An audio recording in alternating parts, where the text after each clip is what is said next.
I would like to now introduce the CEO of Council of MLS, Denee Evans. Please come on.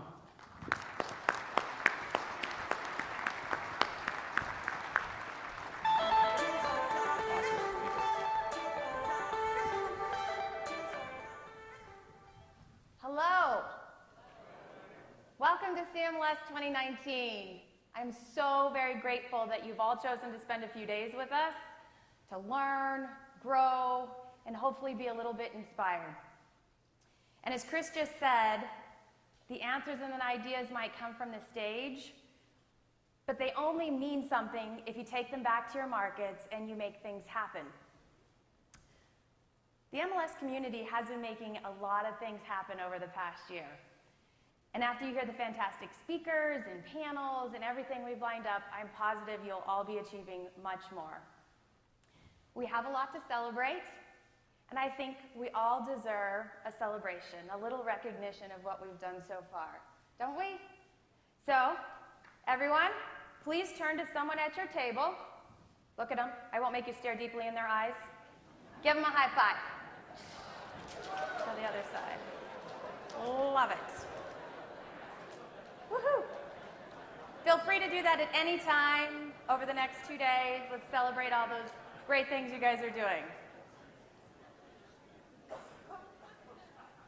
Sometimes we do need to just take a minute, get out from behind our desks, and celebrate. You know, break up our routine. Sometimes we do refer to that as the grind. But you go into your office each day, you read through your emails, you review calendar, what appointments do I have, what are my priorities, you take a scheduled meeting, walk around the office to find out what's the latest fire going on today, look over your financials, your reports, and then you scan the industry news. That's important. That last one might take a little while, especially if Rob Hahn has just published something. Might have to cancel a meeting. So you've got your daily routine, but except on the good days. On the good days, you might call it the groove. Chris showed us some good groove moves when he came on, right? I can't do that one. So you find your groove and things start to happen. Things are flowing. You're getting the check marks off your list. You're getting it done. You know, those days. I've been trying to focus on creating more of those days because it feels good. It feels productive. Kind of feels like a party, right? I'm in the office. It almost reminds me when I was in high school and I was like headed out to the big dance. I got my new dress on, or a tux for the guys if you don't want to wear a dress. I got my new dress on, I got my hair done. Maybe we won't have any hair jokes this year. I'm all fancied up, my new dress, got my makeup on, maybe prom, homecoming. How many of you have teenagers in the room? How many of you possibly sent one of them to homecoming recently? So she would kill me, she knew. But I just sent my oldest daughter off to her first school dance with a date. And she was so excited, all the prep and getting ready. And just if anyone's wondering, the short blonde on the outside, if you're thinking that's my daughter's best friend, mine is the 6 foot tall. she did get that from me. So she's so excited to go to the party and getting there and talking about the dance. And you know, when we get to a dance, everyone's there dancing, grooving, except maybe the wallflowers, the chaperones, except for the crazy ones, and the principal. The principal, she's moving around the room because she needs to see things from all views, all angles.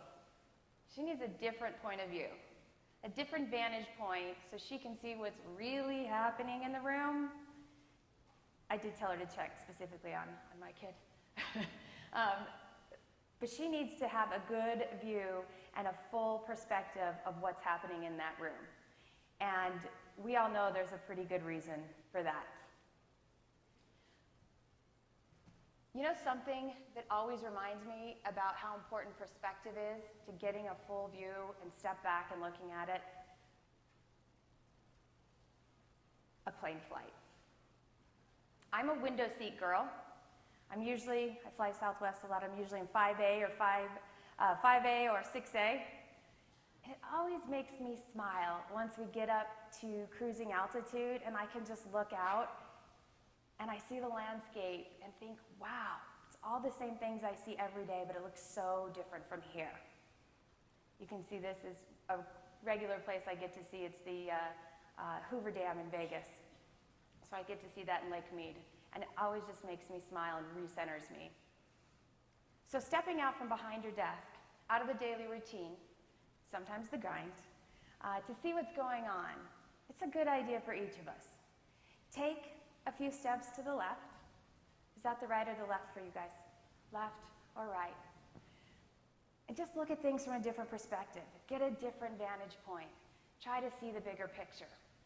And hopefully our program will provide some of that for you over the next 2 days.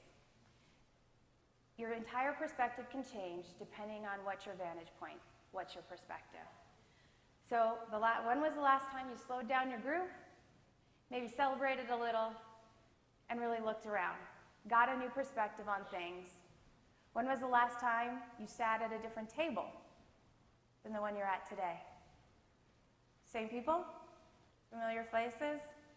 You're in your groove. It's comfortable. But everything around you is changing. Everything around us is changing, and it's hard to notice sometimes from the same place, from the same routine. From the stage, though, I can see who is sitting next to who. Sometimes I can see who's trying not to sit next to who. I can also see who is just getting here this morning because they broke the first rule of attending a conference. Is everyone? Never go big on the first night. And if anyone, this is your first conference, never go big on the first night. I can also see anybody who might be on their phones frantically taking notes, or please be tweeting about hashtag CMLS2019. Now, as we're trying to gain this new perspective and broaden our view, we might be able to start to see what home buying 2030 might look like.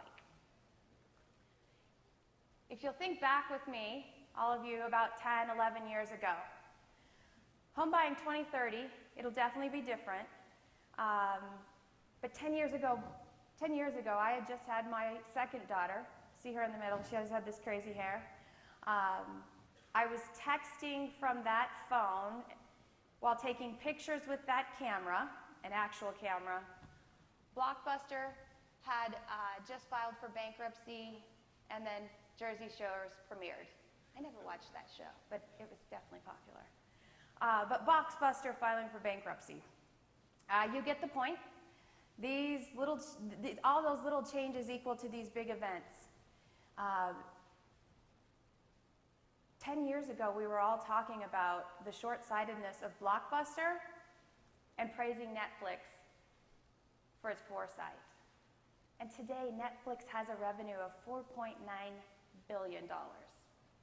Now, how many of you had heard the Blockbuster Netflix story in a presentation from a speaker, like I'm telling you right now? I got to hear one of the founders of Netflix earlier this year at T3. But how many of you heard this story, right? Don't be Blockbuster, be Netflix? Okay, well, let's consider that. The streaming service quasi-monopoly is feeling the pressure it gave Blockbuster. They're looking at disruption by a host of very serious players. Disney Plus, HBO Max, Hulu, Amazon Prime, YouTube, Apple TV, just to name a few. Some are spending massive amounts of money on new shows like Amazon's Lord of the Rings, hoarding their own projects like Disney, which includes Star Wars and Marvel, and others like HBO Max are starting to outbid Netflix for shows like Friends. So what if Netflix became the next Blockbuster? Billions of dollars being poured into the industry to disrupt and compete. to meet consumer demands and fill a need. Does that sound familiar? We're no different. The same thing is happening in our industry, and it's not going to stop. Just like it's not stopping for Netflix. That's competition driving innovation to win consumers. And this requires us to look up from our routine, step out of our groove, and look at the landscape, to get perspective, to envision what is coming and what role MLSs can and will play in that future. Sometimes we get caught up in the noise, and it's hard to see that bigger picture, the full perspective. We have headlines, mergers, news, new alliances, new initiatives, new projects, who wants to work with who's building a new platform, who's using that platform, who's waiting to see if that platform works, or what's going to work. And it's like we're waiting to see who's going to this party, who's dancing with who. But that's not really a dance. That's a little bit more of a mosh pit.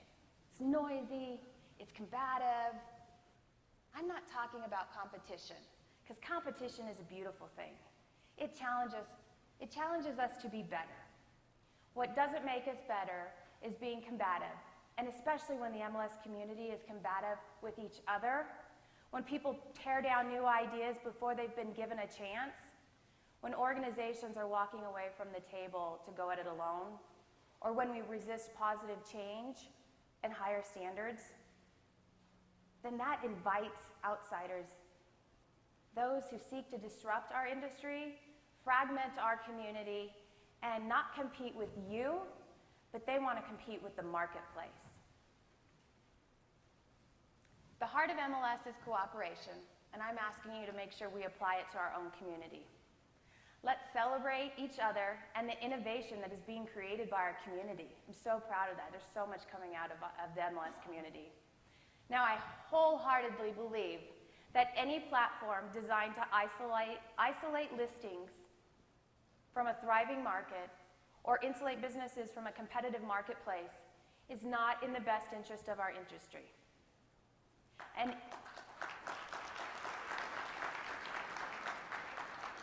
And even more importantly, it is not in the best interest of the consumer. Cooperation is the bedrock of an orderly marketplace. I often talk about MLS as creating an efficient marketplace, and I thought I would share with you that definition. You can get it from Investopedia and all different places. I used Business Dictionary. You're not supposed to read what's on the screen, so I'll let you guys read that for a second. But the example I thought was really insightful and applies to us today. The sentence it was used in from Business Dictionary was, I was really happy to shop in an efficient market because I knew that everything was available and there was no shady stuff going on. If we are truly serving our consumers, we have to think what is in the best interest. If we are truly serving our customers, we have to think about what is in the best interest of the consumer. Does it serve the consumer to create dark silos of information that only certain people know about? Private networks, pocket listings, maybe sounds like fair housing issues. It sounds exclusive. It doesn't sound consumer friendly. Sounds like a step backwards. Now I'd like you to look forward. I mentioned home buying 2030, so let's consider the future, the big picture, the bigger perspective. I think about what the transaction might look like in 10 years. I pointed out these last two items on here because I believe we will see more focus on those from the industry in the next few years, and we're already seeing a little bit of it now. I've heard several brokerage and portal CEOs talk about this when they describe their vision, the future vision of their companies, and I think MLSs should be thinking about it too. The MLS of today is primarily focused on two parts of the transaction. But what if it wasn't? What does it look like when the MLS has an opportunity to track the asset through all phases of the transaction? Rezo's working on the unique property ID so that we could actually track some of those items today. It's not necessarily suggesting this is the way that it has to be, but we must start asking those kinds of questions. How does that change our relationship with the customer? And how does it change their relationship with the consumer? This makes me think of more questions. How do you manage data? What data are you managing? What data will your customers and consumers need tomorrow? And how will they consume it? We need to consider that difference. I'm really asking you to start thinking of the answers of these questions and consider your opportunity to disrupt our industry, to drive more innovation, and to question the status quo. On your way home, when you look out the plane window, I'd like you to consider the possibilities. And what will fuel these possibilities? Data.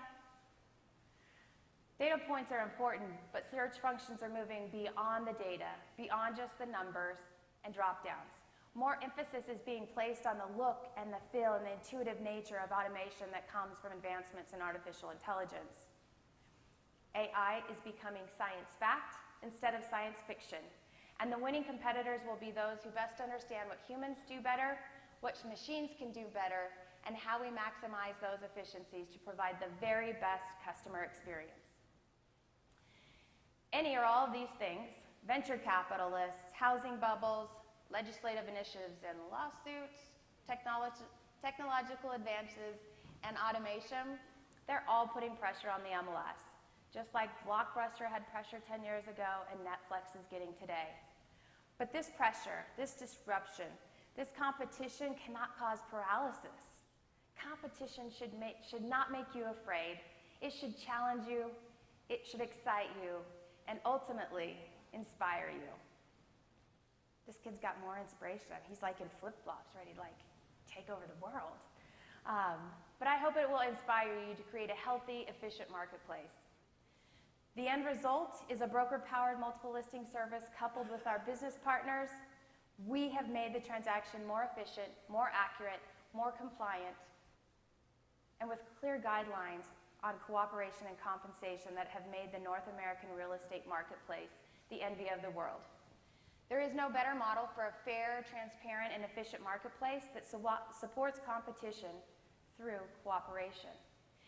It works so well that we have come to define the value of MLS as nothing less than miraculous. 1.4 million independent contractors, thousands of brokerages, hundreds of business models, all of them working to make homeownership happen. Let's look at the confidence, connections, and community that we've built and that we recognize the MLS moment is a collective moment. A moment built on the heart of our industry, cooperation. Please, let's be clear. The people in this room, they are your allies. We all support the value of MLS, and with our perspective on collaboration to define the future marketplace will be, we are ensuring competition remains the driving force of innovation. It's a mechanism to ensure we don't become complacent in our own daily routines and remain celebratory about everyone's success. When you see an MLS come out with a new approach, original solution, or fresh idea, whether it comes from MLS, an MLS vendor, Cove, Align, MLS Roundtable, Rezo, Grid, or NAR work group maybe, I challenge you to celebrate it, to embrace it, maybe even build upon it. Let it inspire you to do it better. I challenge you to do it because any solution that advances the MLS is part of our collective success. It's part of the collective MLS moment. So, are you ready to dance? Are you ready for your new groove? Are you willing to look out the plane window and see the landscape for what it could be? Are you ready to ask what it will take to get there? And what role will you play? Are you ready to compete for customers, develop new ideas, implement new concepts, and deliver best-in-class service? Are you ready for a new perspective? Because truly making the market work by powering an efficient marketplace, one built on cooperation, I certainly hope so. Because I believe, and I know the CMLS Board of Directors believes, that this is the collective MLS moment, and it's a tremendous opportunity for us to lead the way forward. Let's celebrate it. We have a fantastic conference this year. I hope you'll see it. I hope it will help you see it from the broadest perspective, push your current view of what it means to be an MLS today and in the future. Ideas that will redefine customer services, models that change organizations, and concepts about data demands and portability that hopefully will lead us to some innovative changes. And we do this all with the goal to power the broker and agent to deliver the ultimate consumer experience. That is the collective MLS moment. Thank you.